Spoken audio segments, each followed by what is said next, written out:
go, Eusebio. Okay. So we can know that it is a bank holiday in Australia and in China this Sunday. So on Sunday, I will monitor the Bank of Japan summary of opinions, and I will monitor also the Aussie MI inflation gauge month over month. Yep. And that's it for Sunday. Okay. On Monday, we have the Swiss CPI month over month all time frames. Yep. Now that it is a bank holiday in Germany, then we will have, I will monitor the US dollar ISM manufacturing PMI. We can ignore all the speech, I have already checked. I will monitor the Kiwi and ZIER business confidence. I will continue to monitor for the yen, the Tokyo Core CPI year over year. Yep. Can you scroll down the calendar, please? Sure. But before, I just want to check, was the German manufacturing PMI? No. No, which one? The US dollar ISM manufacturing PMI. Ah, okay. Oops. Thanks. Some lines below. Right. After the card. Yeah. Yeah, this one. Top. Okay. Yeah, misheard. And scrolling. Then, so the Kiwi and the IER business confidence, so to monitor.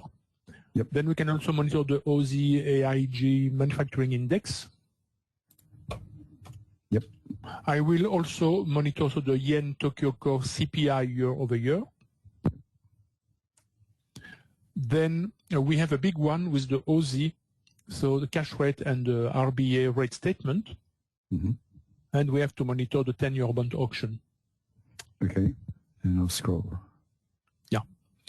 So on Tuesday, we will have, I will monitor the Euro ECOFIN meetings. We have the Kiwi GDT price index all-time frames. Yep. And we have another big one in red with the Kiwi official cash rate and the RBNZ rate statement.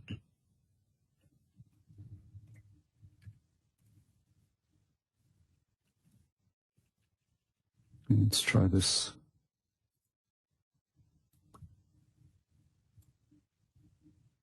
Okay, yeah. That'll do. And scrolling. On Wednesday. I couldn't find any speakers that were important this week. No, I have checked all of them. So okay.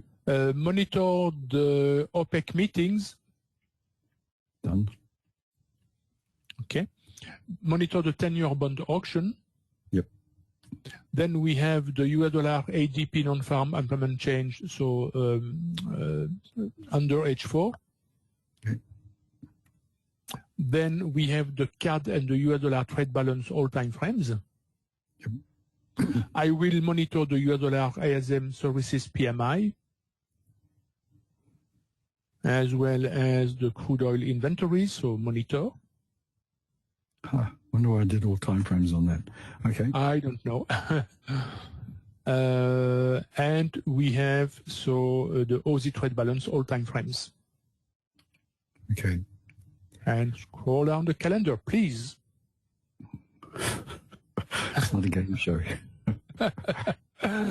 So on Thursday, we will have the pound construction PMI under H4. Okay. Monitor the Euro Spanish 10-year bond auction, French 10-year bond auction. Yep.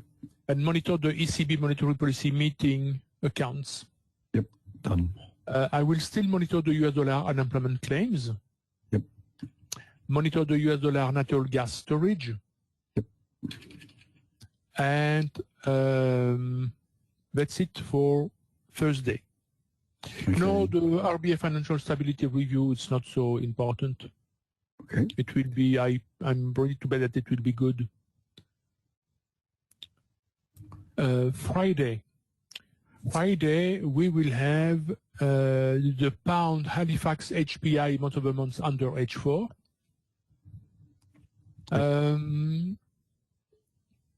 It may be interesting to monitor the pound Bank of England quarterly bulletin.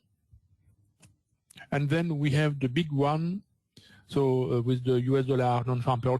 The card employment change and unemployment rate is not in red, but it is all time frames. Sure. And then we have the average hourly earnings, non-farm employment change, and unemployment rate, so the big one in red. Okay. And as you do, then, yeah. I've added the revision 2 minutes later. Okay. And then monitor the Chinese cash-in services PMI. Okay. So the reason that we do this is for everything except for holidays and monitor. We recommend that you don't trade 1 hour prior and get out within half an hour of the news coming out. This is because if there's a surprise that comes out, and in the Max course we teach you what a surprise is.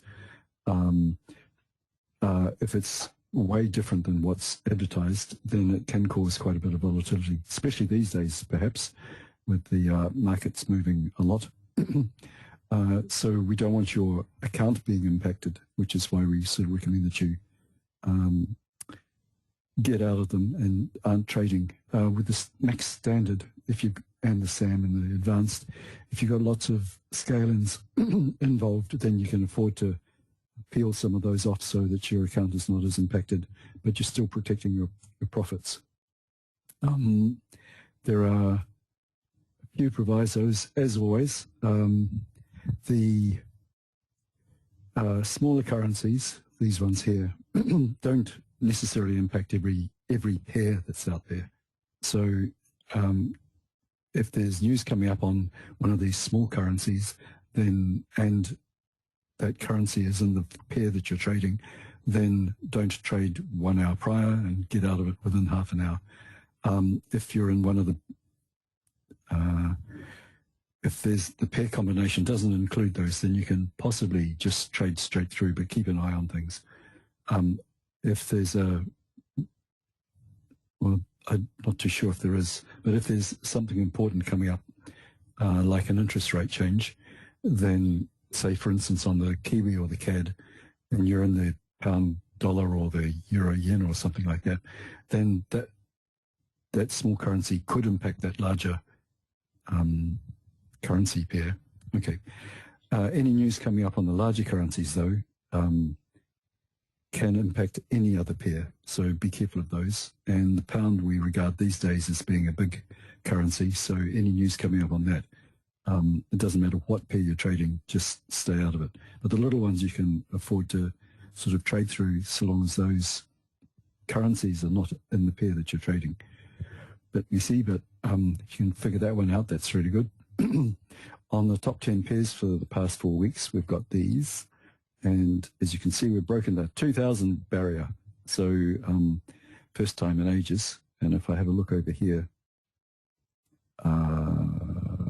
okay, if I pull this across, let's mess things up. The last time we were up over 2,000,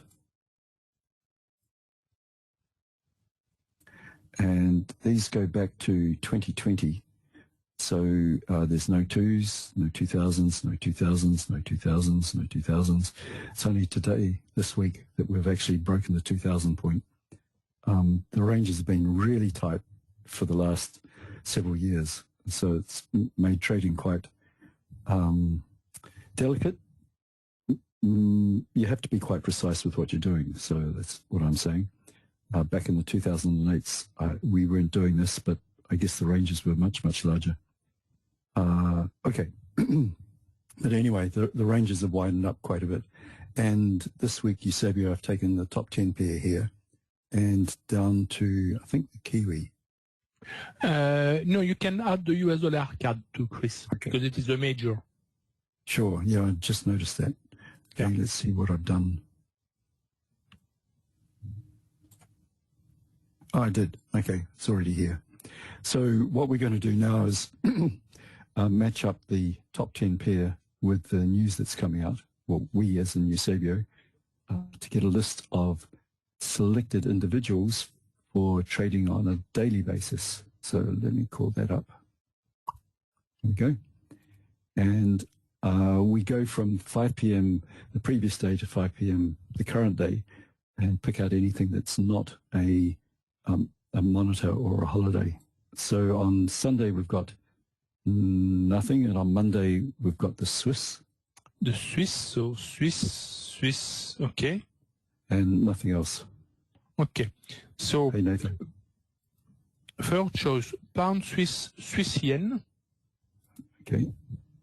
And I'm Pound just turning Swiss, that on. Swiss yen.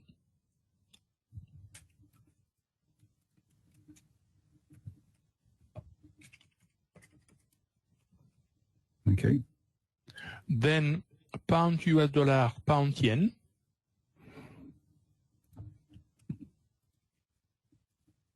Yep. And then pound card, pound Kiwi, pound Aussie. Pound card, pound Kiwi, pound Aussie. Okay.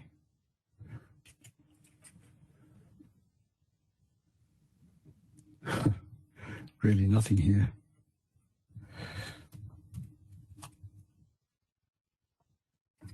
Save the AC.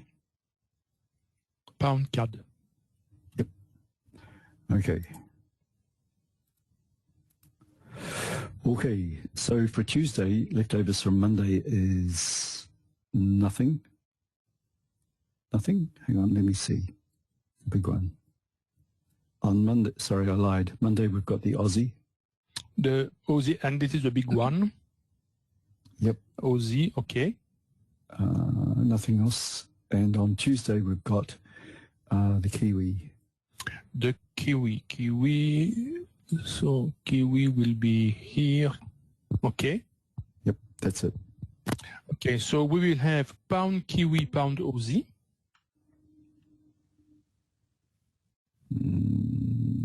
Pound Kiwi, pound Aussie.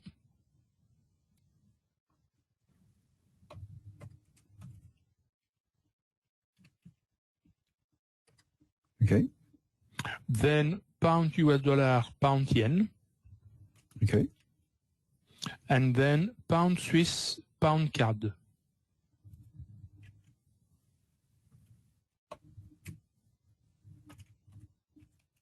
Okay.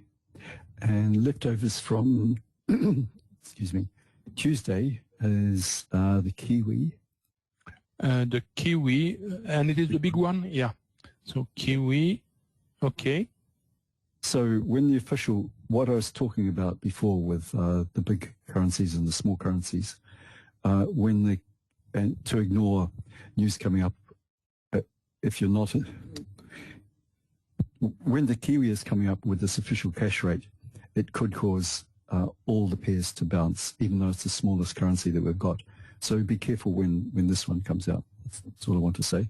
So you could be in the, I've seen it in the pound dollar. The Kiwi comes out as a surprise and the pound dollar jumps a bit. So just watch out for that one. But, okay. So don't trade 1 hour prior to the news coming out and get out within half an hour of it coming out as well. So we've got the Kiwi and the US dollar. Yeah. The CAD. The CAD, yeah. And that's it. Okay, so we will have pound Kiwi, pound US dollar. Pound Kiwi, pound US dollar. Yep. Then we will have pound card, euro US dollar. Pound card, euro US dollar. Oops, wrong place.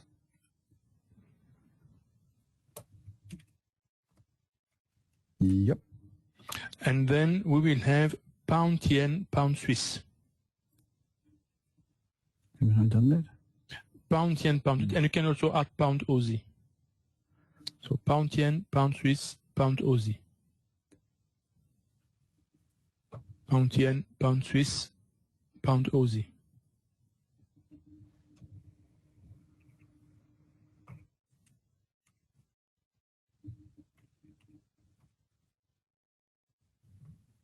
Okay. I'm done. Yes? Yeah. Okay. Leftovers from Wednesday. We've got the Aussie again.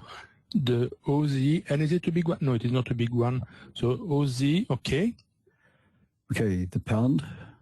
The pound, pound, pound, pound, pound, pound, pound, and pound, yeah.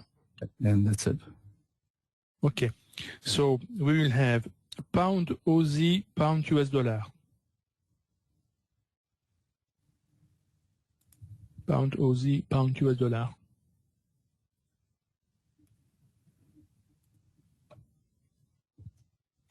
Yep.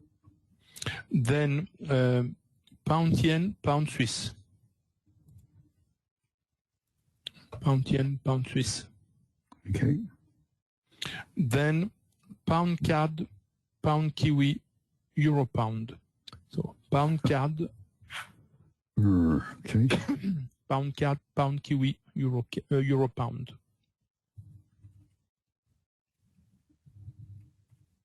Okay. And leftovers from Thursday is nothing. Yeah. Come on. Sorry, I can't move this. Why? Does that sometimes? Just sort of locks up. Okay, leftovers from Thursday. We've got nothing after 5 p.m. Mm-hmm. And on Friday we have the pound. Okay, pound, pound, pound, pound, pound, pound, pound. Okay. The CAD. The CAD. Okay. And the USD non-farm payroll biggie. So it is a big one. US dollar. US dollar. Okay. So we will have pound US dollar, pound CAD, euro US dollar. Okay, hang on. Still saving.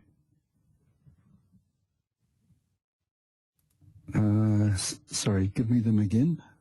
Pound US dollar, pound CAD, euro US dollar. Okay.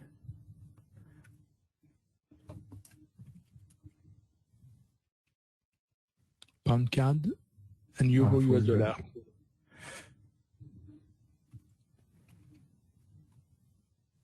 Yeah. Okay. Then pound yen, pound Swiss.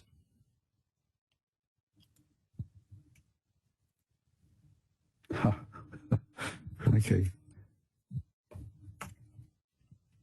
Pound yen, pound Swiss. And then exceptionally, again, 3. So pound Kiwi, pound Aussie, euro pound. Pound Kiwi, pound Aussie, euro pound. Yeah. Okay. Right. Just save this. So the idea with these is that instead of monitoring all 10 pairs constantly through the day, if you're a small time frame trader, what you can do is chop it from 10 down to 8 or 4, 2, 4, 6, 7 in that case. So the first two lines here are the main ones that you monitor, and if those aren't going too well or they're too choppy or something, perhaps drop down to the third line, just so that you're not burning your brain out trying to follow all these pairs around the place. So Eusebio managed to chop it down from 10 pairs down to 9 pairs on Friday, which is really good going there, Eusebio. And if it's really, really rough, like the pound is going all over the show because it's under quite a bit of stress at the moment, then you can switch down to these lesser pairs. They don't produce as much, but they're still moving reasonably well, but they're less stressful. So you can still trade them. You just perhaps will not make as much as you would from the top ones, but these ones can be quite stressful and you could lose more than you're expecting. So they'll be on the website for you. Okay. Anything else? 113. Andrew, 113, yeah? You watch the first two lines. There's no particular order in these, but unless Eusebio has changed his mind. No. Okay, so pick the best pairs, say for Monday, are these four here. And if those aren't working for you, then you can add these ones if you need to. And if you're finding that the pound is just too rough on you, then pick these ones. And these ones are in a good order. Like when we do the top 10 pairs, we have 28 pairs that we choose from. And these ones are in the top bunch. It's not much chop trying to trade, say, for instance, the Aussie Kiwi, which only moves 400 pips when you could be trading the US yen, which moves nearly 3 times as much. Yeah, in fact, just to give some more explanation about the 113, the idea when we have started these pairs per day for the entire week was the first line, number 1, was the best pair to choose, and the second line was 2 at that moment, second alternative best pairs, and then a third possible alternative, which may be less important, but if the previous pair do not move, so they can be considered. And then we have observed over time that the 2 first lines were the most important choices. So we have renamed them 1, 1, and then 3.